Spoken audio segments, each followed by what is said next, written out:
I turned 30. And I flipped out. I realized I had spent my entire life in Ohio. I took it really, really hard. And the people said to me then, and they still say to me now, age is just a number. All right, fine. Then your weight is just a number. Your height is just a number. Your credit score is just a number. Your cholesterol is a number. Your blood pressure, those are just numbers, right? But numbers have value, which implies they have meaning. They mean something. Like, doesn't it already feel like this year has moved so fast?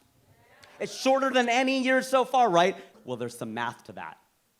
I'm gonna break it down, all right? My son, I have a son, by the way.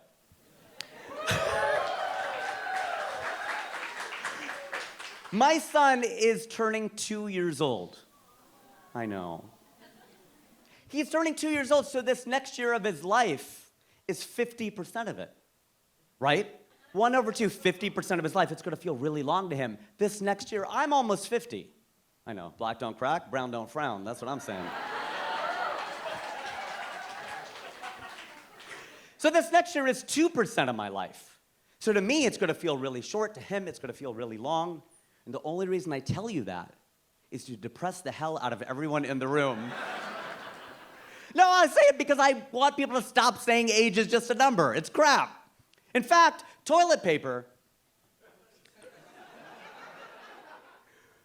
is a very good analogy, in fact, because when you sit down and check to see how much toilet paper is left, hopefully in the reverse order, you check, and then you sit down. When you think half of the roll is left, there's actually less than half left because of the way that circumference works.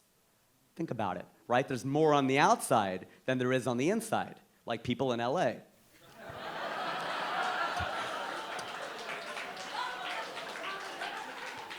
So my analogy is that life is like toilet paper. The less that's left, the faster it goes. I'm not sure when this turned into a TED Talk.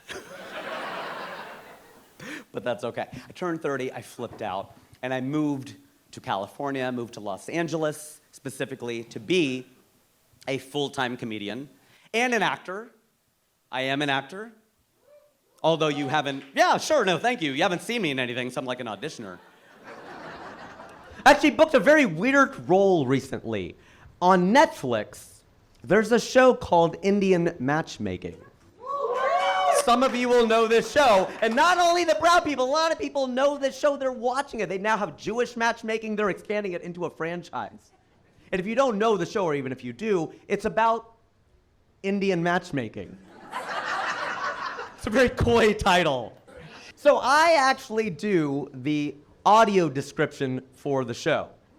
Some of you will not know what that is. I will explain. If you go in Netflix into settings and turn on audio description. I know it's hard to say, Mom, I made it, when you have to tell them to go into the settings. But it's for the seeing impaired. It helps them hear what's going on. You narrate the show. It's really kind of a crazy thing. It's kind of cool to be able to do this. I don't know. It's the role that I was able to book. But that show cracks me up. Indian Matchmaking cracks me up. If you've seen it, or even if you haven't, the star of the show is someone named Seema Auntie. And what her job is to connect South Asians together romantically, and she is right about 0% of the time. That's a strange premise for a show. It'd be like turning on SportsCenter. Here's all the shots Steph Curry missed last night. I don't want to see that. I want to see my boy traded from 10 feet behind the three-point line. It's crazy. But she'll say that stuff. She'll criticize, especially the women. She's a little sexist. Seema Auntie. She will say to the women, "Mia beti, you have too many criterias." She takes this word criteria and she makes it even more plural.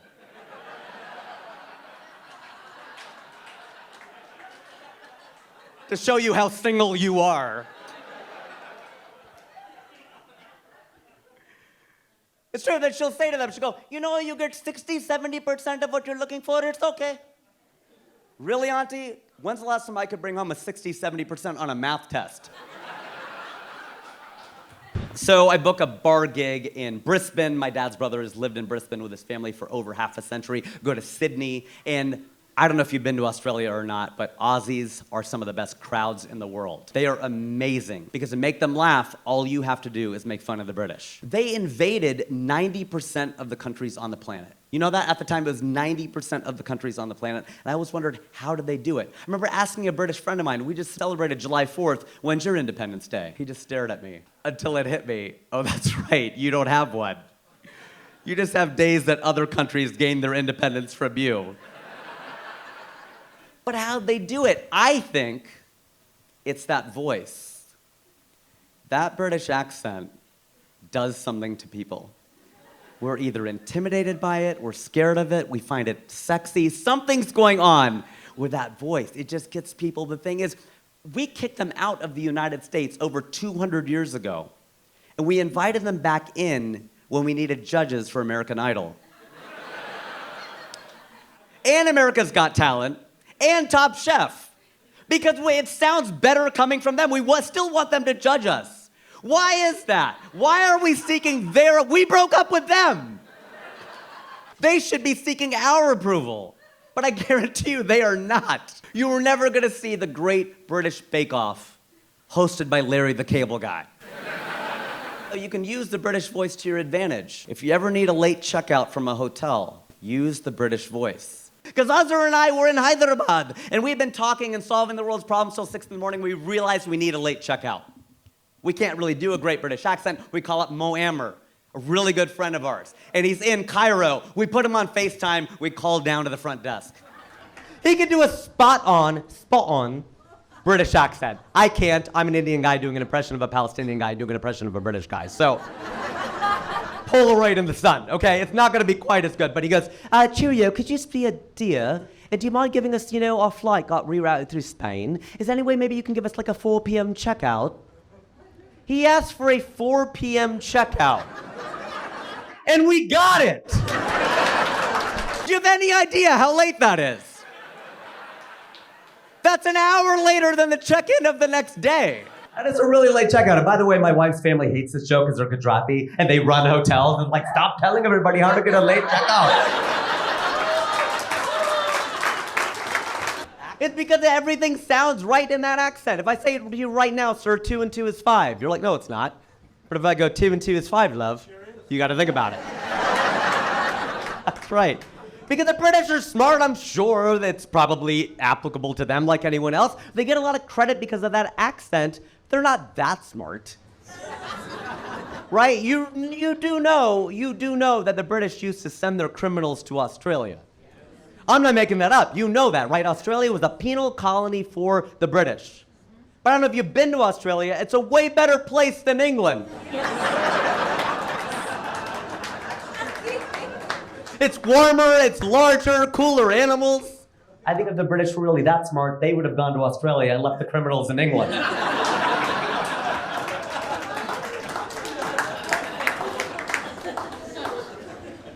So true. Needless to say, the Aussies ate that up. And while we were planning the trip, we thought, while we're in the area, we'll go to Africa.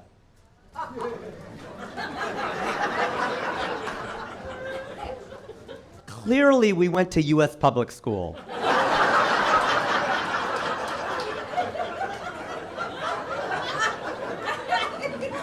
And if you're not laughing, so did you. Because Africa is nowhere near Australia. We found this out the hard way. We're like Southern Hemisphere. How far could it be? Really, really far. I got news for you. The Southern Hemisphere is just as big as the Northern Hemisphere. 18 hours later, after connecting through Singapore, we land in Johannesburg. And we loved South Africa because my wife's mom was born in South Africa. In fact, we have a lot of family down there, and we loved it. We loved everything about South Africa, except for the name. They sort of gave up when they named the place, didn't they? What direction is it? South. What continent? Africa. Done. We're not going to put any more thought into this at all. Then again, we do the same thing here in the United States. We have stores here called mailboxes, etc. Linens and things. Bed Bath Beyond. What's the et cetera? What things? Anything could be in that Beyond section. What's in it? We flew home through Paris, so that was Europe for us. And the French, being the French, insisted that every comedian on the lineup at this bar gig do at least one joke in French. I've not taken French since college. Does anyone here know what the word is for now in French? Wow, look at this, very cultured audience. Literary and cultured, I love this. That's right, maintenant. Maintenant. 3 syllables. That's a long word for now. By the time you get finished saying maintenant, it's no longer maintenant. They like that one too, okay. Good, glad. Good. So I was telling you about how I moved from Cincinnati to LA. That whole thing was a tangent, because I'm a tangent. 2006. I moved to Los Angeles, and I am single, because I'm a professional comedian. Ain't nobody dating you in this town. If you're broke, man, it's tough. In LA, dating is hard. You hear that all the time. And then people will tell you from other cities, like, dude, dating is hard everywhere. No, LA is a special kind of dating hell. And I'll tell you why. It's because everybody's selling and nobody is buying. There's a surplus of everything. You go to a party, everybody's looking for someone better to talk to. The guy right in front of you is like, subscribe to my newsletter, listen to my podcast, come to my show, and that's just me. I ended up getting really good at talking to women at bars. I spent a lot of time talking to women at bars, and all my male friends, all my man friends are always like, why are you always talking to women at bars? I go, because they're my height. The thing, all my guy friends are 6 feet tall. I got tired of doing this all the time. I wake up the next morning with a crick in my neck. And all these people are like, what, did you get some action last night? Did you go down on a girl? I'm like, no, I went up on a guy.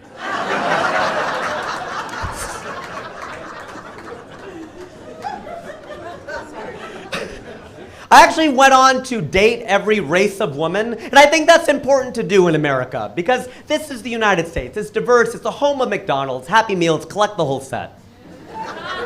Get out there and date, man. You could do that here because that is unique about America. It's true. There are over 200 countries. Most of them have no diverse cities at all. None. And some of them have one. France has Paris. Some of them have 2. Spain has Madrid and Barcelona.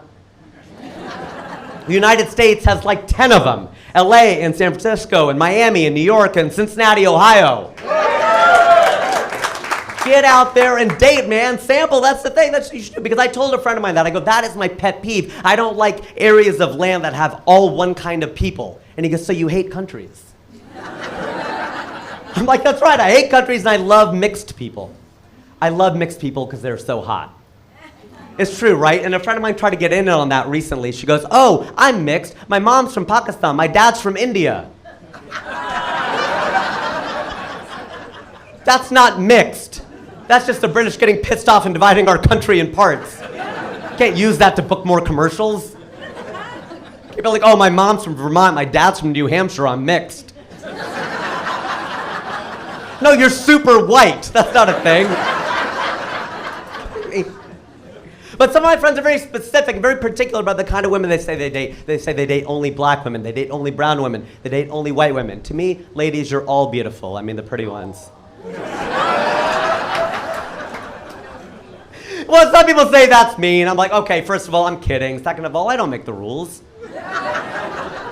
No, I'm not a chauvinist, but when I go to strip clubs, I don't give the girls dollar bills. I toss them Susan B. Anthony coins for the irony.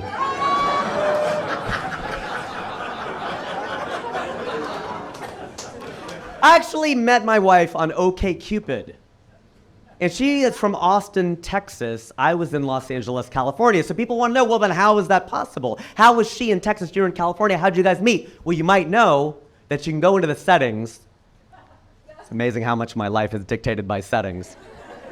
And change the radius of people who are looking for you. It's true. Tip in case you need to know it. 5 miles, 25 miles, 250 miles, desperate. Mine was set to desperate. I was almost 40 and age is not just a number, all right? I was like, let's go. And I'm so proud to tell you that we brought our first child into the world. His name is Naveen, and in Hindi, that means new, so I guess we're gonna have to rename him every year. But it was the only name on which Harsha and I agreed. Because it's hard. Indian male names are hard. Indian male names are like penises. I really only like my own.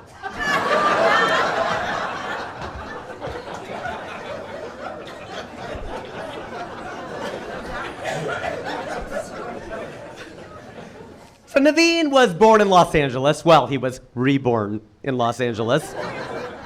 And he was born in the year 2021, which makes him a COVID baby. The great thing about having a COVID baby is you know it's yours.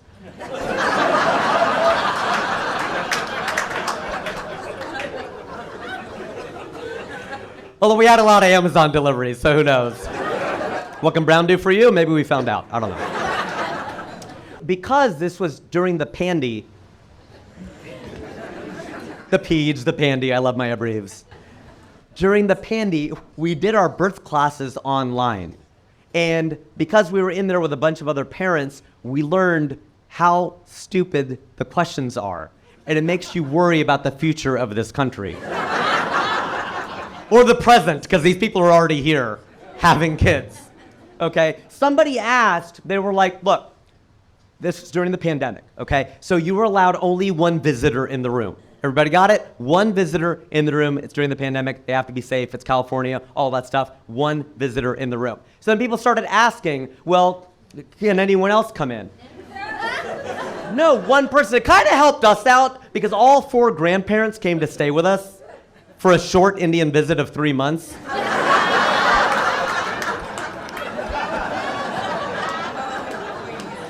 A friend of mine asked me, he goes, are you coming to the point where you're ready for them to leave? I'm like, no, don't say that. We're well past that point.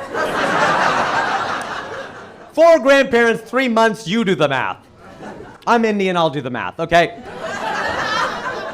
And the reason is, because I'm Indian, we can't ask them to leave. We're not white. Not my friend Rob, over in Indiana. He was like, his mother-in-law came to stay for a long white visit of 5 days. On Sunday, it snows. And she goes, maybe I'll fly out on Monday. He goes, you're leaving today. I don't care if I have to shovel the runway. You're going. Try saying that to an Indian mother-in-law and see how long you live. So kind of help me out, because God forbid they'd allow 2 visitors in the room. Which grandparent was going to go? That was a reality show I did not want to watch. I'm going, I'm the dad, Amazon deliveries notwithstanding. And so I'm going in. And then people are mad. They're pissed off because their grandparents came to town and they wanted to come in. And so they type and they yell into the computer and they're just like, oh, well, does the doctor count as a visitor? No, the doctor doesn't count. She's at work. She's not just hanging out with us. Do the nurses count? Any nurses here? Any Filipinos or Malayalis? Okay. That's the thing, though. Like, no, of course, they're at work. So just be a smartass. I type in, does the baby count as a visitor?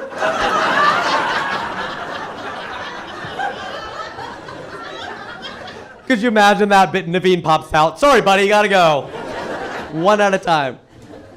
Oh my gosh. And then somebody asks a question that I will never get over as long as I live. This guy goes, when do we use the for? Like, what? When do we use the for? And we're as confused as you are right now. When do we use the for? And we finally catch up in the materials and we realize he means, when do we use the IV?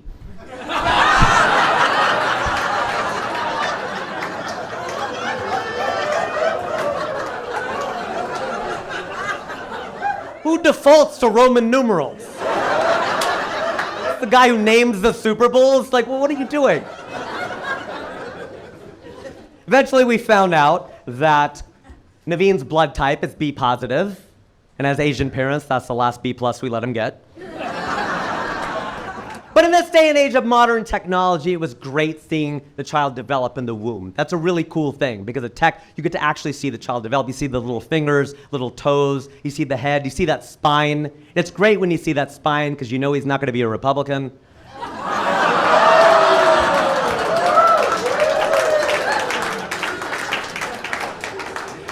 Oh, he sleeps a lot too, so he's like Joe Biden. Okay, all right, I could be bipartisan.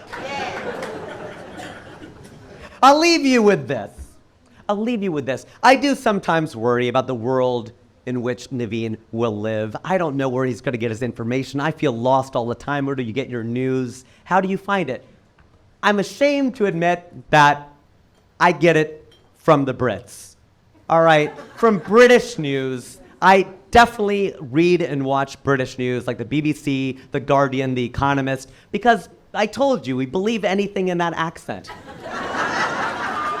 And the thing is, the reality of it is, I don't feel that bad going outside to find out what's going on inside, because it's like when my wife and I go to a party. We're standing around in a circle. You ever do this with your spouse, and a stranger asks your spouse a question? Somebody will ask my wife a question, and whatever my wife says is something I've never heard her say before. I'm like, is that what's going on with her? Who knew?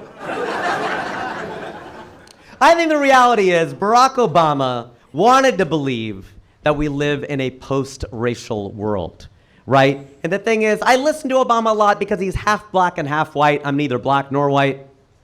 We have that in common. But remember, he would always use that phrase, let me be clear. He'd say that all the time. Let me be clear. Let me be clear. Let me be clear. Let me be clear. And after all these years, I finally figured out what he meant. I think in this racial world, he's just tired of being a color. It's like, dear Lord, I don't want to be black. I don't want to be white. Let me be clear. And I got to clear out. You guys have been a lot of fun. Oh, my God.